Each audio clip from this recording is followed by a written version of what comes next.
This weekend, there are many things happening in the life of the church and in the life of our own diocese as well. First off, today is World Marriage Sunday, in which we, in our own parish, will honor our married couples all the way from 0 years to as many as there are in our parish, and we'll do that after the closing blessing at Mass. We'll have you be seated. We'll go through all of those marriages after Mass is actually over. Secondly, it's also the beginning of the Call to Share Bishop's Appeal, beginning this weekend, and every year we are given an amount that we are to raise in our own parish for the Bishop's Annual Appeal, and Bishop has a message for us to play for that. I put it in my pastor's news. There's an article about it in the bulletin, so I'm not actually going to play that message this year. But because it is the beginning of the Call to Share, and the readings this weekend are phenomenal, good opportunities to preach on all kinds of different things, I'm foregoing all of those and preaching about our parish, actually. Kind of inspired by the Bishop's Call to Appeal, I think it's good for us to know what our obligation is to our own parish first. And in order to understand our obligation to our parish, to kind of recall the history of our own parish, to recall where our parish has come from, and hopefully to see where our parish is also going in the future as well. And so, if you've never heard it, I think it's good to hear it again, and maybe even regularly to hear it. And so I want to share with you the history of our parish as it is written by Sister Rosalie Servosky. It's about the only history of our parish that I can find. It's pretty thorough. There's some other things that could be added as well. It cuts off and doesn't include everything up to today, but it's good going all the way back to the beginnings of our parish. And so I think diving into that a bit is good for us to do. So according to the Colby newspapers, the earliest Mass in Thomas County was held at Michael Donlan's residence on Thursday, December 2nd, 1886 at 11 a.m. Father John George Fleisch of Herndon served Colby. However, the Mass that early settlers remembers was held in a small house in the south part of town in October of 1887, with 12 people present. The first pastor at Sacred Heart was August Hyman. When Father Hyman came to Colby, there were about 12 Catholic families. He offered Mass in private homes and in the Armory on North Franklin, and a few months later a home was rented where the large double parlors were used as a place of worship. In 1890, the first church building was built and was dedicated to the Sacred Heart. The church was a frame building that was 28 feet by 40 feet and was located on the site of the present church. So the church has always been in this place, which is kind of neat. It's never moved anywhere else, but always been right here. The church was built under the supervision of Father Hyman. Joseph Voisin, a member of the church committee, was very active in collecting money and helping with the construction of this church, which cost about $1,000 to build.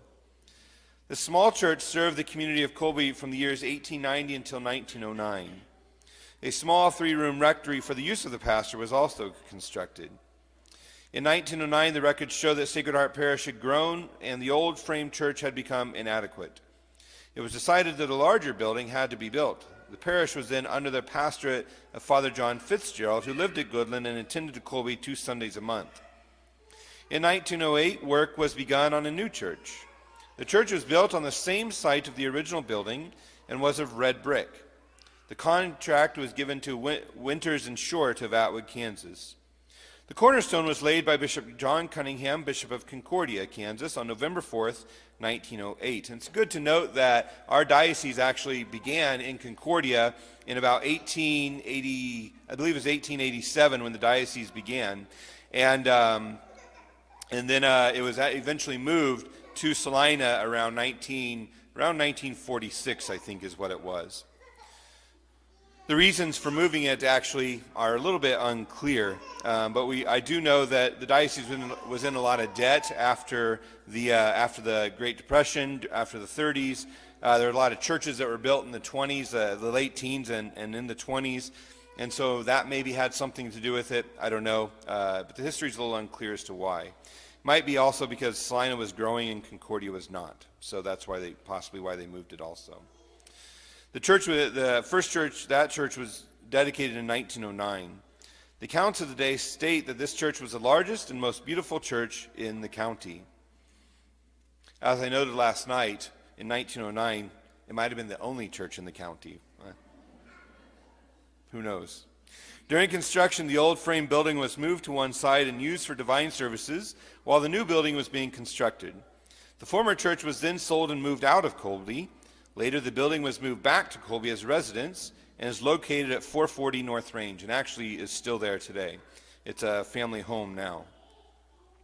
By 1925, the original rectory had become too small, and a larger, more modern rectory was planned by Father Michael Mulvihill, who was then pastor at Colby. This rectory building was begun October 7, 1925, and was finished before March 1926. The rectory was designed by C.A. Smith, architect of Salina, Kansas, with the Hankins contractors of Colby doing the building work. The cost of the building was about $10,000. On January 27, 1938, Father Martin Schmidt was appointed to Sacred Heart Parish, which then numbered about 100 families. On November 6, 1938, the church caught on fire and was totally destroyed. The cause of the fire is unknown. And if you haven't noticed, the stained glass windows and the small windows on the east side of the church depict part of the history of our parish. And you'll see the one window with the church in flames depicting this event. Father Schmidt and the parish decided to build another church immediately. The firm of Brinkman and Hagen, architects of Emporia, Kansas, were engaged to draw up plans for the new and larger church. These plans were fashioned after the church at Loretto, Kansas, which Father Schmidt liked. The church in Loretto is now closed, but you can actually still go online and see pictures of what the church would have looked like if they would have built it under those plans. The basement for the church was begun early in 1939. The dimensions of this church were 106 feet by 40 feet. Due to the depression and bad crops in western Kansas, the parish was able to build only as far as the first floor, so the basement that we have today. The war was also a contributing factor in the delay of finishing the church. The basement was used as a church from the date of its finishing until the present church was completed in 1959. The basement church was beautifully built and for several years was entirely adequate. It was as nice and proper as any church in the diocese. Nels and Floyd Jasperson were hired as foremen in building the basement church, and men of the parish volunteered their services for the labor. The capacity of this basement church was around 300. It cost about $17,000. The first Mass here was offered by Father Schmidt on June 11, 1939, and it was dedicated by Bishop Frank Till on September 10, 1939. From the years between 1939 through 1946, the parish grew and gathered funds for the completion of the church. In June 1946, Father Schmidt took sick and died on September 28, 1946, never realizing the finished structure. In October 1946, Father Edmund Arpin came to Sacred Heart Parish with instructions from the Salina Diocese to proceed with the project of a new and larger church for Colby. The plans were made to finance this project and to continue to consult with Brinkman and Hagen. The growth of Sacred Heart Parish had been notable, since the plans that Father Schmidt had ordered for Colby's new Catholic Church in 1938 proved to be utterly inadequate. These plans had to be scrapped and new plans ordered. At this time, Colby's parish had more than 165 families. Father Arpin and the building committee decided that a modernistic design would be much cheaper and very proper. In planning for this building, the committee and pastor wanted to build for future growth for the parish.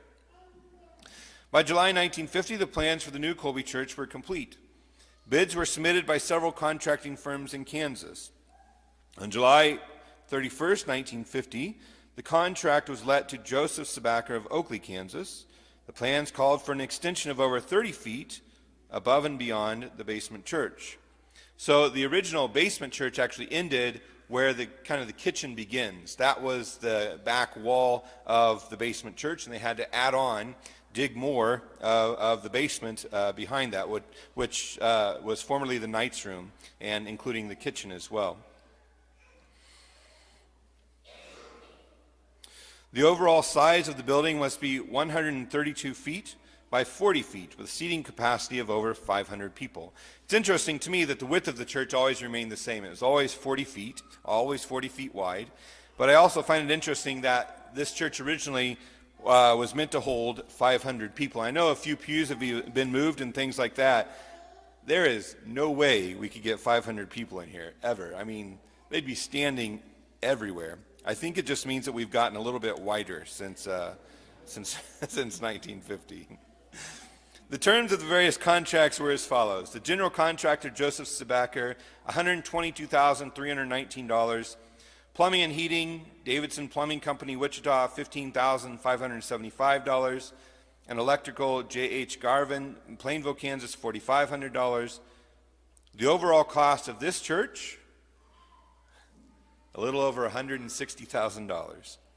The church that Father Gale built in Manhattan, I believe, was $16 million. So the cost of a church is about 100 times more than it was in 1950. I mean, if we were to rebuild this church, it wouldn't be $16 million, but probably 10. Work on finishing this church was begun in August of 1950. By March 1951, the cornerstone was ready to be laid. The new Catholic Church was dedicated on Tuesday, April 15th, 1952, by Bishop Till. Interestingly enough, Easter was on April 13th, so just 2 days before that year. 25 years after the present church was built, and through the efforts and generosity of the parishioners, Sacred Heart Parish had 64 stained glass windows installed. The artwork depicted in the glass illustrates different aspects of the Catholic faith and history of the Sacred Heart Parish and of Thomas County. The colored panels, which cost about $26,000, were installed on the inside so they could not be damaged by hailstorms that regularly frequent the area. A great deal of planting went into this project.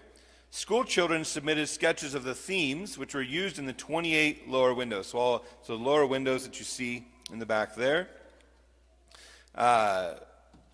Many of the sketches were closely followed, while some were redesigned by the official artist for the project, E.A. Glubka of the Hauser Studios in Winona, Minnesota. The upper windows of the nave, as we know, depict the saints. On June 13, 1976, the new stained glass windows were dedicated. I find it interesting that Kateri Tekakwitha was one of the windows back there, and she was just declared a saint just a few years ago. So she was called a saint by the people that put the windows in 1976, way before she was actually declared a saint. And then in 1985, 1986, this church was remodeled to the way it is today.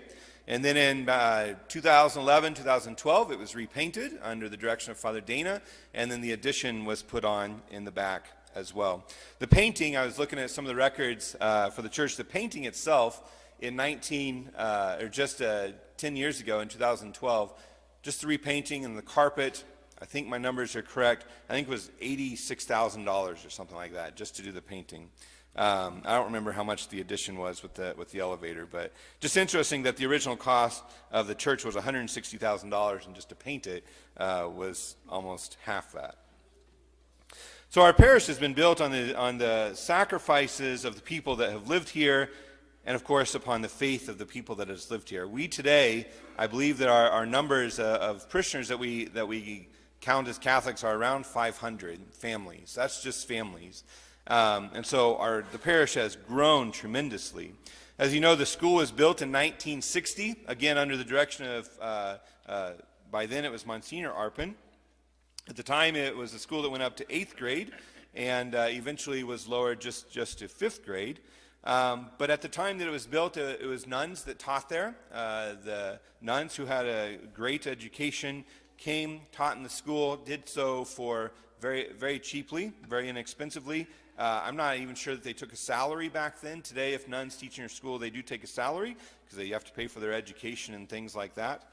And so it was done very inexpensively. Today, our school, as you know, is all taught by lay teachers, and we have to pay them. We have to pay them a fair wage.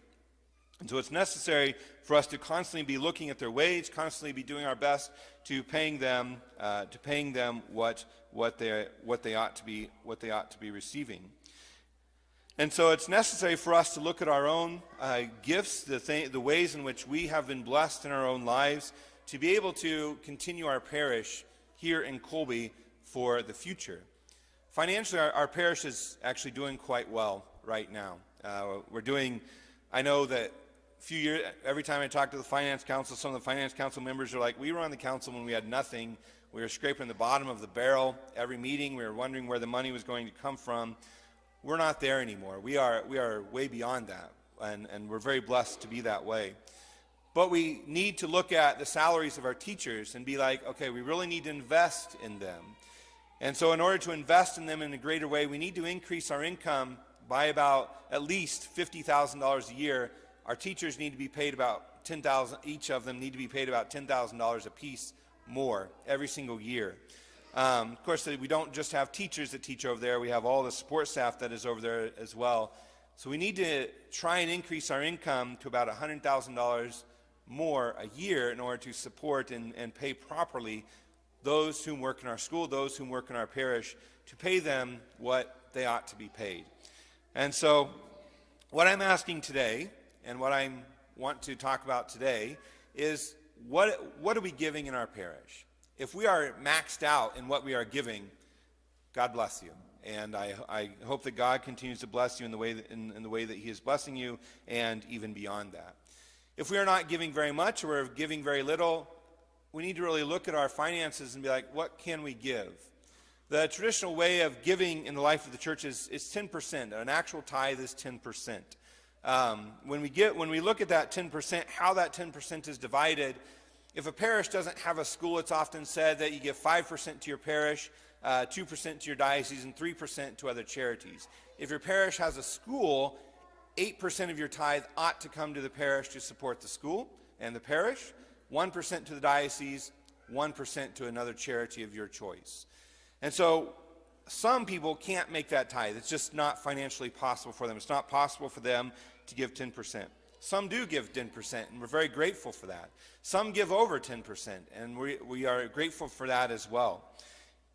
We have to sit down with our finances, maybe even bring our checkbook to our Lord, bring it to the church and just offer it before our Lord and ask Him, what is it, Lord, that you're asking me to give?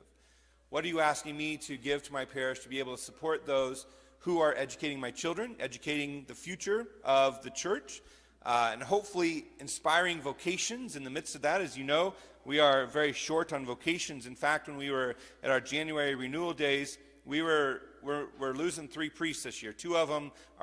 All 3 of them are just leaving the diocese. One's going home to India. One is moving to another Indian is moving back to a different diocese because that's where his head of his province wants him to go. And another one was just on a commitment of 3 years, and his 3 years are up, and he's going back to Michigan. And so we're having to readjust our parishes. We don't have vocations. And so hopefully through the school, that can begin to be inspired. But we have to have the right people in place in order to do that. So we have to continue to support that. So what I'm asking is that you pray about your finances. Look at what our parish has been built on and the sacrifices that people gave up. I remember stories of some of the first churches that were built in western Kansas. The people lived in sod houses, and they built solid brick churches before they ever built their own house and a normal house. And so what are the sacrifices that we need to be making in order to continue our church, continue our school, the sacrifices that we make to make both of them continue on? There's sometimes arguments about, well, maybe it's time for us to close the school. The decision to have a school in this parish was made many years ago. The school is the main mission of our parish. Some parishes have that beautiful mission of a school in their parish. Not all of them are able to do that. But that is our main mission. That was chosen for us many years ago. And our job is to make that continue to go on. But we can't do that if we are not paying our teachers fairly, if we're not paying our employees fairly. And so we have the means to do so, and so we need to continue that on as best we can to inspire the youth of our parish, to inspire the young ones of our parish, to be inspired in their faith, be inspired in their intellect, to continue on. So I'm asking you to pray with your finances, to ask God what He is asking you to give, to continue what you are giving, and even maybe a little bit more in order to support our parish, to support our school, and continue the mission of our parish here in Thomas County and here in Colby, Kansas.